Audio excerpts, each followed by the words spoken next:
My name is Jörg Eglin. I was heading the International Committee of the Red Cross in Ukraine for the last 2.5 years. And I've been with the ICRC for a long time, and I've worked in many different conflict zones across the globe. Starting from the local perspective, what is Poland's current involvement in the ICRC? I mean, all the aspects, from the Polish volunteers and workers on the ground to Poland's participation as a state in the ICRC's funding and other large-scale activities.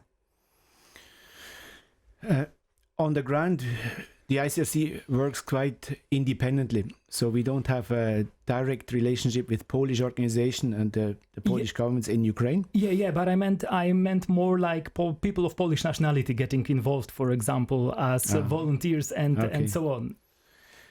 We have the ICRC is an international organization with base in Geneva, Switzerland, and we have a workforce across the globe. Where we have almost all nationalities involved. Now that specific question on a Polish staff member, you catch me a bit unaware, so I'm not fully up to date with the numbers. What I can say, though, we have an office here in Warsaw. I just had an engagement with our office this morning. We have a setup of about 20 staff, international and Polish staff. So we have a presence here and a very strong engagement also with the Polish government. And what do you see as the ICRC's biggest achievement in Ukraine during your time in office? Also, what do you see as the most important things that turned out to be impossible to achieve in Ukraine so far, despite the ICRC's best efforts? These are... we have to reflect back a bit where we come from. Yeah, the ICRC has been in Ukraine in a big operational way since 2014. In the east of the country, following the events that unfolded there more than 10 years ago. So we set up office in Lugansk, Donetsk, but also on the other side of the then front line in various towns in Ukraine, where we developed our humanitarian activities, where we provided assistance and protection to many people affected by this conflict. Then comes early 2022, where everything kind of changes dramatically, changes in a very difficult way for many Ukrainian people. Then we had to readapt to those new realities, to those brutal realities, and start to provide humanitarian responses overall. This was very difficult at the beginning because there was chaos, there was disruption. We had to reorganize ourselves on the ground in our relationship with the government, in our relationship also with the people and the civil society, and that was quite difficult at the beginning. We were often misunderstood in our approach, in our mandate, on our principles, because our principles, the principle of the Red Cross, is neutrality, impartiality, and independence, to mention 3 out of 7 of those principles. And as you can imagine, when you're a Ukrainian person, an official, a representative of civil society in 2022, and somebody comes and tells you, I'm neutral, this is something that is difficult to understand, difficult to accept, and difficult to make sense out of those concepts in the face of what we witnessed over the last 3 years. And you asked me about achievement. We had then developed a relationship with the leadership, with the government, with different institutions, also with the military and also with civil society. And we managed to have our work better understood, better accepted, and also more meaningful in terms of impact. So we have come a long way, that people do understand what we can do, but also people understand better what we can't do, where are our limits here. And I must also develop here a bit what we stand for is international humanitarian law, and more specifically the Geneva Convention as being part of international humanitarian law. And those Geneva Conventions, they come with clear provisions when a war breaks out, when an international armed conflict, as it's defined, happens, and that comes with obligations that are with the warring parties, in this case with the Russian Federation and Ukraine. So no matter who is the aggressor or the aggressee, those provisions, they apply and they need to be respected by both sides. Yeah. And that's something when you look at what really happened, something difficult to kind of incorporate and to go with it. Yeah. So, but in the meantime, people have seen the value of that we can do certain things others can't do. We can reach out to people others can't. And we are upholding those principles throughout those turbulent times that allow us also to work for Ukrainian people in the territories on the other side of the front line, have access to them and provide also some humanitarian service to them, which we couldn't do if we wouldn't stick to our principles of neutrality.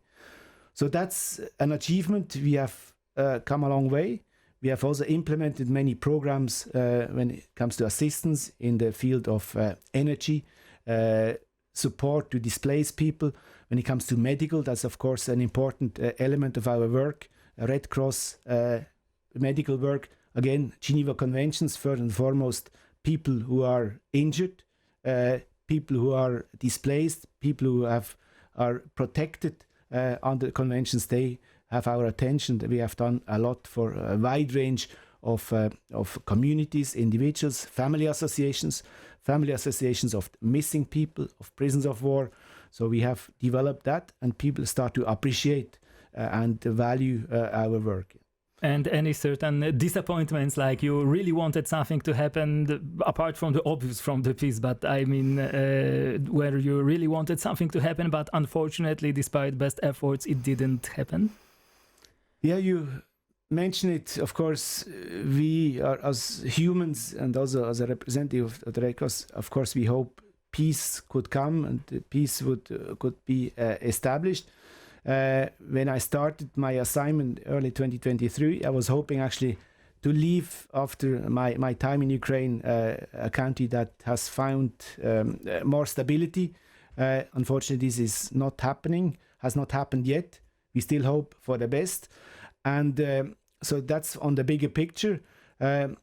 Internally, we could probably have developed certain programs a little bit more, give more answers.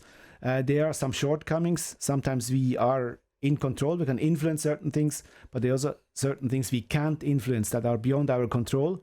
At the end of it, the respect of the conventions and the obligations to follow these obligations lie with states, with Ukraine and with Russia.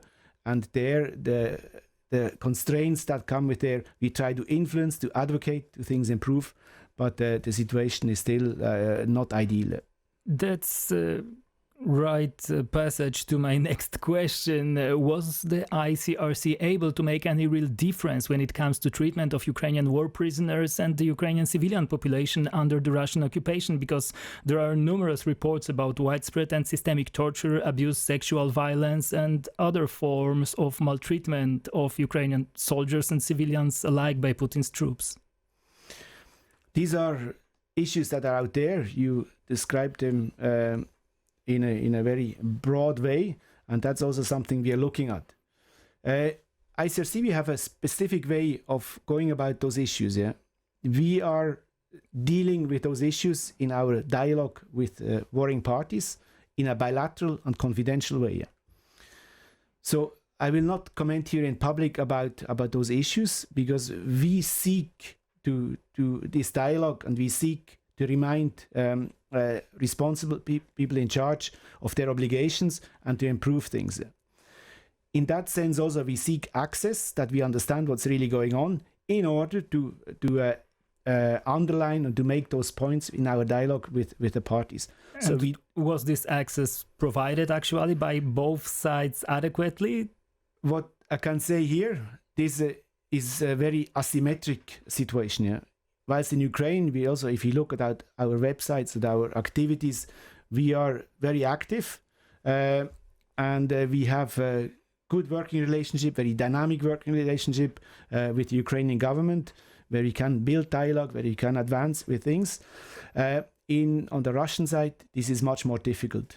On the Russian side is a different reality, it's a different country, it's a different system, a different administration, and there we just have to deal with those realities that are asymmetric and not reflected in the same way. But we can do things. You also mentioned civilians on those territories on the other side. We do manage to provide assistance because there also people are in need, and we have a humanitarian footprint in those territories. Is it enough? We could probably do more. We want to do more. Is our impact on this side, is that tangible? Is it really making a difference? I can't really specify, but point is we are trying very hard, we do our best, and we will not give up. How big a challenge is remaining fully impartial during a conflict where one side is clearly the invading aggressor and the other rightfully defends its lands, or like in Gaza, comprises mostly of civilian population simply trying to survive the invasion now? This is a very relevant point you're making, and that is something that is with people so strongly, especially that I experienced now in Ukraine for the last 2.5 years. And there comes our principle comes in, which is often not difficult to understand.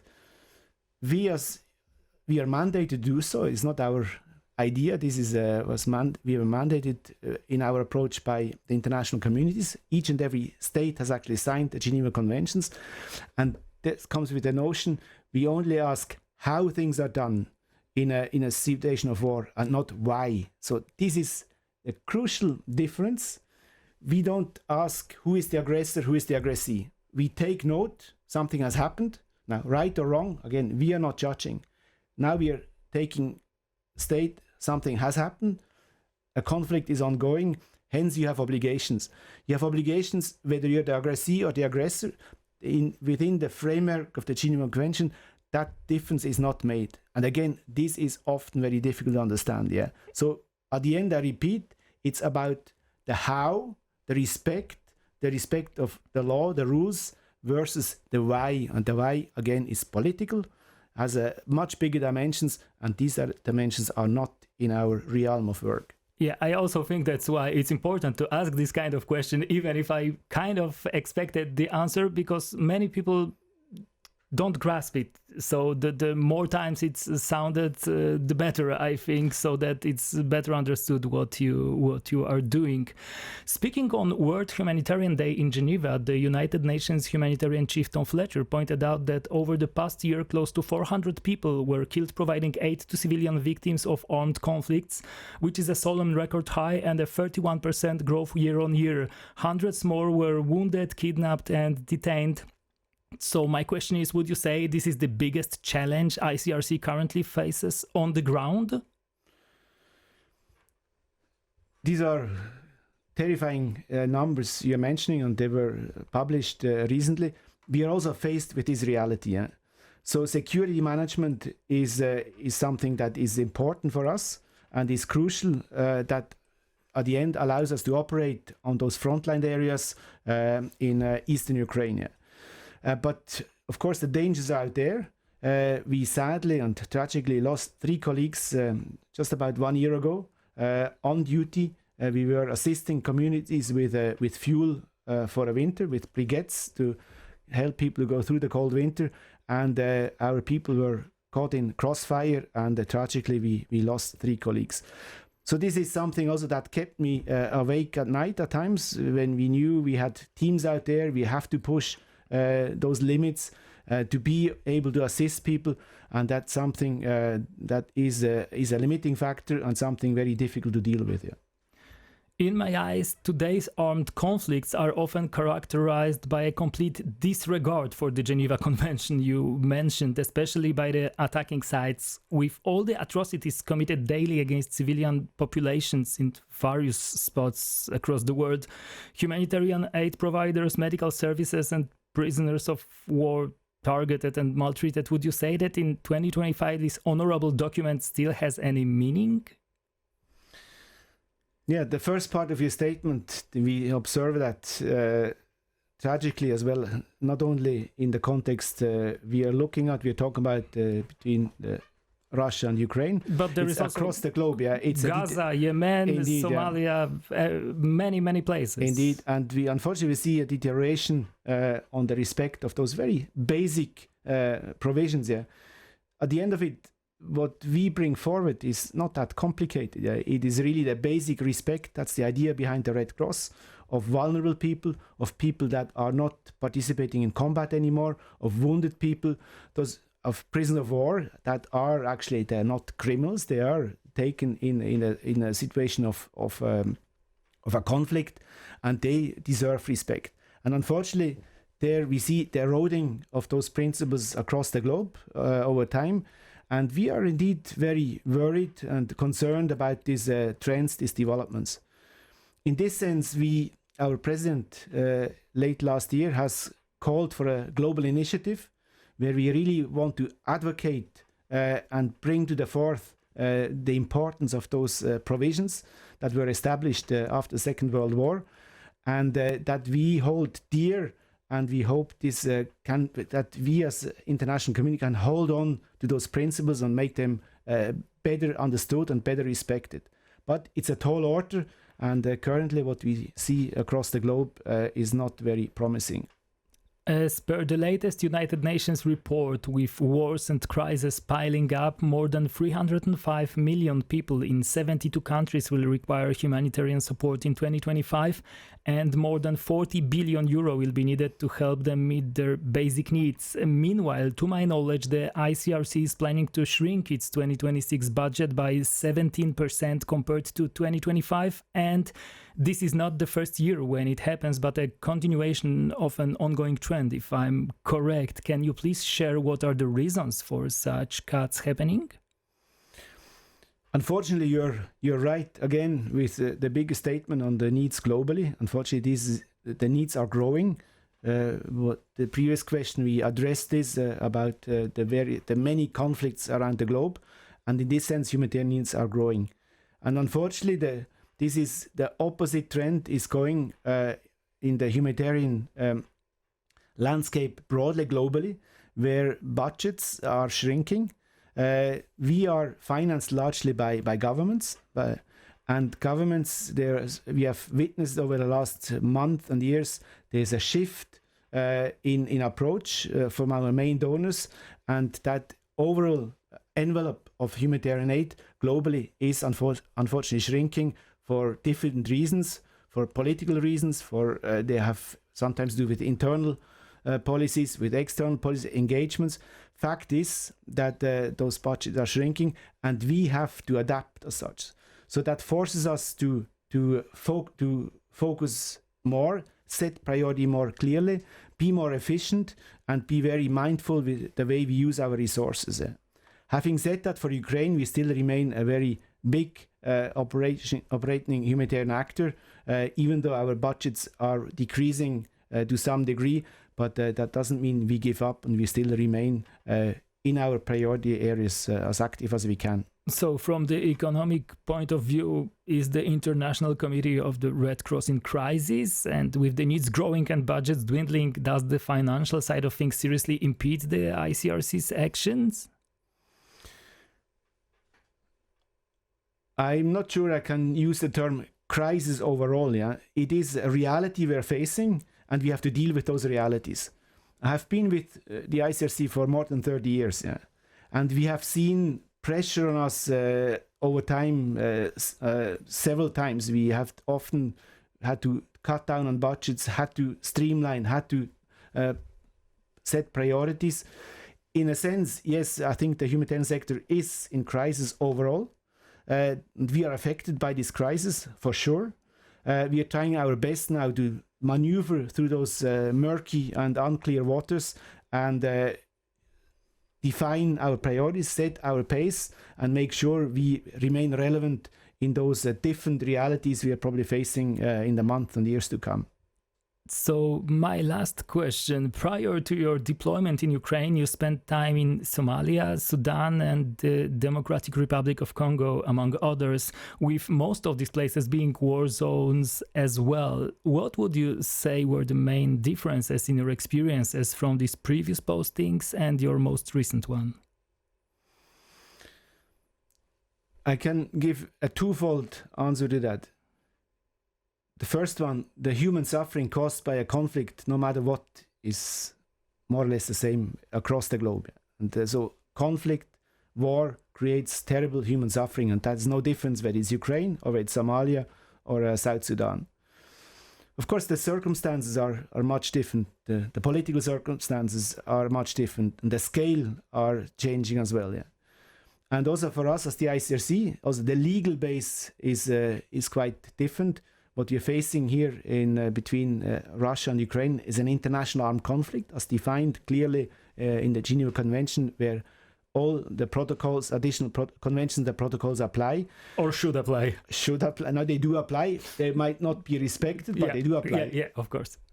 And versus in those contexts you mentioned, we often face a situation of non-international armed conflict, where within one country we deal with government forces and opposition rebel forces in different shapes and sizes as such, depending a bit on the context.